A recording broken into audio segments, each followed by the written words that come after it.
Get out. Thank you so much. बताइए, बचाइए हिंदुस्तान को। शैलेश यादव कौन है बताइए? हिंदुस्तान को बचा नहीं पता, हटाइए इनको।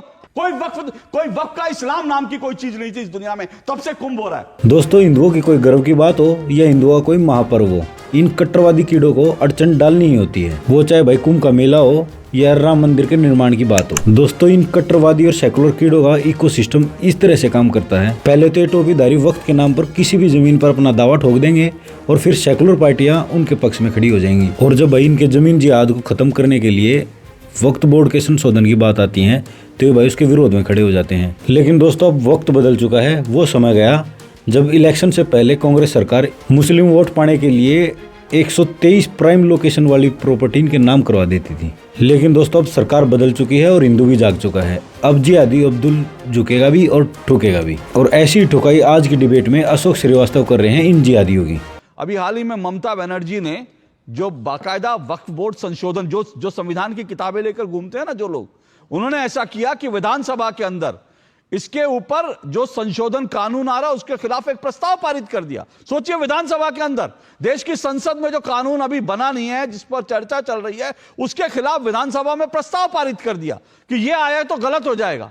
इस देश में वो लोग, इस तरह के लोग। और कल्याण बनर्जी कौन है? ये जो जेपीसी बनी है उस जेपीसी के मेंबर हैं। कल्याण बनर्जी जेपीसी के मेंबर है, जिम्मेदार पद पे हैं, टीएमसी के सांसद हैं। इन्होंने पश्चिम बंगाल में, कोलकाता में सरेआम सड़क पर खड़े होकर माइक लगाकर एक सभा में बोला कि जहां 30, 40, 50 मुसलमान सार्वजनिक रूप से नमाज पढ़ लेते हैं ना, वो जमीन वक्फ की हो जाती है। तो सोचिए कि अगर इस देश में ऐसे सो कॉल्ड सेकुलर नेता इस देश में ऐसे हैं जो ये कह दे कि मुसलमान जहां पर नमाज पढ़ ले वो वक्फ की हो जाती है, तो कल को तो लोग उठेंगे, मुसलमान कहेंगे हमने तो ट्रेन में भी नमाज पढ़ी है, ट्रेन भी हमारी है, हमने जहाज में नमाज पढ़ी है, जहाज हमारा है, एयरपोर्ट हमारा है, रेलवे स्टेशन हमारा है, राष्ट्रपति भवन हमारा है, प्रधानमंत्री कार्यालय हमारा है, यह सड़क हमारी है। और इनके पीछे तमाम सेकुलर पार्टियां खड़ी हो जाएंगी। हाँ, ये कह तो सही रहा है, और इसीलिए इस तरह की हिमाकत होती है। एक तरफ कल्याण बनर्जी है, एक तरफ ममता दीदी है, एक तरफ अखिलेश यादव है। एक बार भी इनके मुंह से नहीं निकला, एक बार भी ट्वीट नहीं किया। वक्फ की कमियां बता रहे हैं, इनको आशंका ये हो जाएगा, वो हो जाएगा, रोज उसके फैक्ट चेक हो रहे हैं, वो छोड़ दीजिए। लेकिन एक बार भी जो है समाजवादी पार्टी की ओर से ये नहीं कहा गया कि नहीं भाई ये जमीन हिंदुओं की है, यहां पर हजारों साल से कुंभ का मेला लग रहा है, इस्लाम तो आया ही 1500 साल पहले है। किसी की हिम्मत नहीं हो रही कहने की, समाजवादी पार्टी, कांग्रेस, किसी की हिम्मत नहीं हो रही हिंदुओं को गाली देने के लिए। हिंदू हिंसक होता है, हिंदुओं का समूल नाश, सनातन का सर्वनाश, सनातन डेंगू, मलेरिया, मच्छर, उस पर कुछ नहीं, उस पर तमाम बयानबाजी। और एक बार किसी की हिम्मत नहीं हो रही कहने की कि भैया ये वक्फ की जमीन नहीं है, ये हिंदुओं की जमीन है, ये जो है मेला की जमीन है, ये कुंभ की जमीन है। एक बार कहने की हिम्मत दिखाते, लेकिन वो हिम्मत नहीं है, और इसी से एक्सपोज होते हैं ये लोग। देखिए, महाकुंभ के अंदर जिस प्रकार से आप समझिए, कुंभ मतलब कलश, जहां से अमृत छलका था, अगर वहां पर मुसलमानों की आस्था नहीं है, जब आप प्रसाद ग्रहण नहीं कर सकते, मंदिर में आपकी आस्था नहीं है, डुबकी लगाने में आपकी आस्था नहीं है, जब किसी चीज में आपकी आस्था नहीं है, तो वहां पर आप विवादित बयान क्यों दे रहे हैं? अभी मौलाना साजिद रशीदी ने क्या कहा कि वहां पर हमारे लोगों ने दुकान लगाई है, तो वो हराम नहीं है? जब आपका धर्म, आपका ईमान इसकी इजाजत नहीं देता कि वहां पर जाकर के हम डुबकी नहीं लगा सकते, वहां पर नहीं जा सकते, तो यह पैगाम सारे मुस्लिम भाइयों को दीजिए। आप उल्टा बोल रहे हैं, आप कह रहे हैं कि हमें रोका जा रहा है। अरे भाई, आपका धर्म आपको रोक रहा है। मोहम्मद आसिफ जी, इस पूरे मसले पर आप क्या कहेंगे? कुंभ पहली बार नहीं बनने जा रहा 13 तारीख को, वर्षों से बनता चला आ रहा है। सरकारें कोई भी रही हो, कभी कुंभ को लेके विवाद नहीं हुआ। अभी विवाद क्यों हो रहा है? ये बात आप कहां से कह रहे हैं कि विवाद बताइए कब हुआ? पिछले कुंभ में कब विवाद हुआ? नहीं है सर, नहीं पिछले विवाद, आपको इतिहास की जानकारी नहीं है? नहीं, क्या विवाद हुआ? आपको इतिहास की जानकारी नहीं है? कब विवाद हुआ? कब विवाद नहीं हुआ? पिछले कुंभ में कब विवाद हुआ? जब समाजवादी पार्टी ने आजम खान को बनाया था, तब कितने विवाद हुए थे? क्या विवाद हुआ? क्या महाकुंभ पूरी तरह सकून से निपटा? नहीं निपटा। सुनिए, थोड़ा बताइए, महाकुंभ के अंदर क्या हुआ? थोड़ा रिसर्च करके बैठिए। रिसर्च करके बैठ रहा है। थोड़ा महाकुंभ के अंदर क्या विवाद हुआ? रिसर्च करके बैठिए। क्या विवाद हुआ बताइए ना। तीन दर्जन लोगों की जानें चली गई, और ये अखाड़ा परिषद और सब लोगों का ओपन बयान है कि एक मुसलमान को कैसे बना दिया गया। ये अखाड़ा परिषद विवाद कर सकता है, लेकिन जाने आपको के अंदर पहले से भी जाती है। पहली बार ऐसा नहीं हुआ कि इतनी जब आबादी इकट्ठी होगी इतने लोग जाएंगे, मौतें होंगी। आसिफ साहब सुनिए, एक मिनट आपने, और सुनिए, एक तो मैं यहां पर बड़ा स्पष्ट कहूं, ये जो आसिफ जी और साथ साथ जो भुवन भास्कर जोशी जी, इनको कुंभ जो है ना वो पॉलिटिकल चश्मे से ही दिखता है। इनके बयान आपने सुने, दोनों लोग कह रहे हैं, एक मिनट, दोनों लोगों के बयानों में एक समानता थी कि हर पार्टी की सरकार में, अरे हर पार्टी नहीं भाई, जब इस देश में कोई पार्टी नहीं थी तब से हो रहा है कुंभ भाई। राजा महाराजा जब थे और जब इस देश में कोई मुगल नहीं था, कोई जिस देश में कोई अंग्रेज नहीं थे, तब से हो रहा है। पॉलिटिकल पार्टियों के चश्मे से ही कुंभ को देखना चाहते हैं। अरे कुंभ तो कैसी आस्था है जहां पर कोई पॉलिटिकल पार्टी नहीं थी, कोई राजा नहीं था, तब भी हिंदू और सनातन के लोग जो हैं वो वहां जुटते थे और बड़े व्यवस्थित ढंग से कर लेते थे।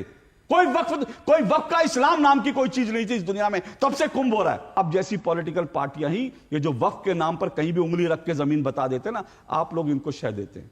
शह कोई किसी को नहीं दे रहा, सरकार की शह है। सरकार कानूनी कार्रवाई करे, मुकदमा देके जेल में डाले। सरकार डाले कैसे? क्योंकि सरकार के नेता पार्लियामेंट में गालियां बकते हैं, उन पे सरकार कानूनी कार्रवाई नहीं करती। सरकार, कोर्ट कहता है इनके खिलाफ कानूनी कार्रवाई करो, नाम लेके 3-3 एमपीओ के, तब भारतीय जनता पार्टी के नेता एफआईआर नहीं करते। तो कार्रवाई करेंगे इसके ऊपर। इनका मेन मकसद मौजूदा हुकूमत का एक है, भारतीय जनता पार्टी का और नरेंद्र मोदी जी की पॉलिटिक्स का। आप व्याधित बयान दीजिए, आपके ऊपर कानूनी कार्रवाई नहीं होगी, उस पर सिर्फ चर्चा होगी। जो आज हम कुंभ को लेकर, वक्फ बोर्ड को लेकर यहां बैठ के चर्चा कर रहे हैं, जबकि चर्चा होनी चाहिए देश के हालात के ऊपर।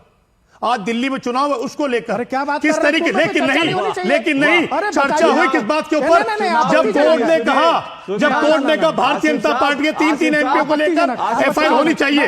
अशोक जी कहा ना कोर्ट ने, अशोक जी कहा ना कोर्ट ने, अशोक जी कहा ना कोर्ट ने कहा ना इन तीनों के ऊपर एफआईआर चाहिए। लेकिन रातों रात उस जज का ट्रांसफर हो गया क्योंकि भारतीय जनता पार्टी के नेताओं के ऊपर कानूनी कार्रवाई नहीं हो रही।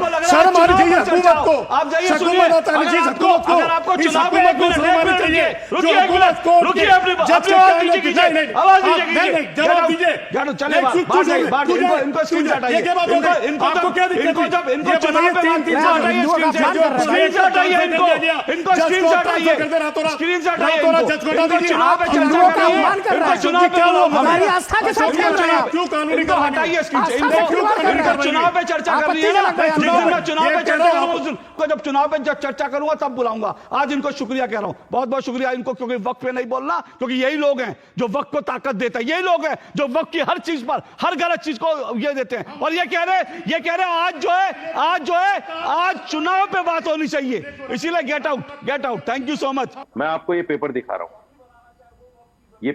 मैं आपको दे दूंगा, मैं सुबह आकर दे दूंगा आपको, राकेश जी को भी भेज दूंगा। ये पेपर दिल्ली के हैं, मैं दिल्ली में रह रहा हूं। दिल्ली में 250 बीघे जमीन है, 250 बीघा ये केंद्र सरकार और दिल्ली सरकार के पास है वक्त की संपत्ति। हाँ, पूरी दिल्ली सर आपकी है सर। 250 बीघा क्यों कह रहे हो आप? आप क्या, तो अभी तो सर अब आप उस, एक मिनट, नहीं साजिद रशीदी जी उस दिशा में जाएंगे ना। अब अभी आप सुनिए, अभी आप कह रहे थे ना, एक मिनट रुकिए साजिद रशीदी, रुकिए एक मिनट रुकिए। अभी आपने क्या कहा था? एक मिनट अभी 1 मिनट रुकिए, मेरी बात सुनिए, नहीं मेरी बात सुनिए। अभी आपने क्या कहा था? आपने कहा था वक्फ ने दावा नहीं किया। अरे वक्फ तो देश की संसद के ऊपर दावा कर चुका कि संसद, जो नई संसद बनी है वो हमारी है। 250 बीघा की आप बात कर रहे हो? मैं पेपर दे रहा हूं आपको। नहीं, पेपर की बात कर रहे हैं, पेपर तो आपके पास हर चीज के है, तो पेपर जाके आप दावा कर लो ना, मुझे कोई आपत्ति नहीं है। सुनिए सर, मत बुलाइए, नहीं सुनिए ना, मत बुलाइए, नहीं मुझे कोई आपत्ति नहीं, लेकिन डेमोक्रेसी मुझे, लेकिन इस देश की डेमोक्रेसी और इस देश का संविधान मुझे ये भी हक देता है कि मैं ये कहूं कि देश की संसद देश की संपत्ति है, वक्फ की जमीन पे नहीं बना। ये मुझे इस देश की संसद ने भी हक दिया, इस देश के संविधान ने हक दिया, तो मैं भी उससे परे नहीं जा रहा हूं। एक मिनट, सबकी आवाज बंद कीजिए, एक करके बोलेंगे, एक करके बोलेंगे।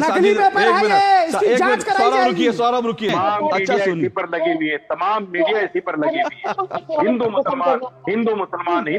सुनिए, तमाम मीडिया सुनिए, पता है हिंदू मुसलमान क्यों कर रहे हैं? मौलाना साजिद रशीदी रुकिए, अभी एक मिनट रुकिए, अब रुकिए, सबकी आवाज बंद कर दीजिए। मैं बताता हूँ हिंदू मुसलमान क्यों हो रहा है, मैं बताता हूँ हिंदू मुसलमान क्यों हो रहा है। साजिद रशीदी सुनना चाहते हैं? शैलेश यादव प्रयागराज का नाम सुना है? बोलिए साजिद रशीदी। अरे साजिद रशीदी बताइए, शैलेश यादव का नाम सुना है प्रयागराज के? शैलेश यादव का नाम सुना है? साजिद रशीदी बताइए। और वही सवाल बोलिए, शैलेश यादव का नाम सुना है? हमने अशोक का भी नाम सुना है और सुनते आ रहे हैं। सुना है शैलेश यादव का नाम? कौन है शैलेश यादव? कौन है प्रयागराज का शैलेश यादव? कौन है बताइए? बचाइए हिंदुस्तान को। शैलेश यादव कौन है बताइए? हिंदुस्तान को बचाइए। नहीं पता, हटाइए इनको, जरा जोशी जी को लाइए, जोशी जी से पूछ लूं। जोशी जी, शैलेश यादव कौन है प्रयागराज का? बताइए। मैं आपको बताता हूं हिंदू मुस्लिम क्यों हो रहा, कहां से हो रहा, बताइए। अशोक जी, हमारे समझाने से नहीं हो रहा। अरे मैं आपसे सवाल पूछ रहा हूं, प्रयागराज का शैलेश यादव कौन है बताइए। मैं उसी विषय पे आ रहा हूँ। देश और प्रदेश समझ रहा है। प्रयागराज का शैलेश यादव कौन है बताइए। धर्मेंद्र को भी जानते हो? प्रयागराज का शैलेश यादव कौन है बताइए। खोलने का बताइए इनको, अब मैं इनको बताता हूं। देखिए ये लोग अपने आप को पीडीए की पार्टी बोलते हैं ना, इनको शैलेश यादव का नहीं पता प्रयागराज का। मैं बताता हूं कौन था। और सुनिएगा साजिद रशीदी, हिंदू मुस्लिम कौन कर रहा है? 9वीं क्लास का बच्चा था प्रयागराज का शैलेश यादव, सिर्फ इसलिए क्योंकि उसने एक मुस्लिम लड़की से बात कर ली। उस मुस्लिम लड़की के परिवार ने उसको बुला करके उसके सर पे फावड़े मार करके उसकी लाश जो है खून से लथपथ लाश फेंक दी। इस देश में हिंदू मुस्लिम कौन कर रहा है सोचिए। 9वीं क्लास का लड़का। और ये जो अपने आप को पीडीए के बड़े भक्त बनते हैं, इनको पता भी नहीं कौन है। आवाज उठाई आपने? आज उसके चाचा, उसके पिता, वो सब जेल में है। एक बार योगी जी की तारीफ कर दीजिए ना कि बड़ा अच्छा काम किया। वहां नहीं करेंगे आप, क्योंकि आपके मुस्लिम वोट जाएंगे। यही दिक्कत है आप लोगों के साथ। तो दोस्तों, ऐसी डिबेट देखने के लिए चैनल को सब्सक्राइब करें, वीडियो को लाइक करें। जय हिंद।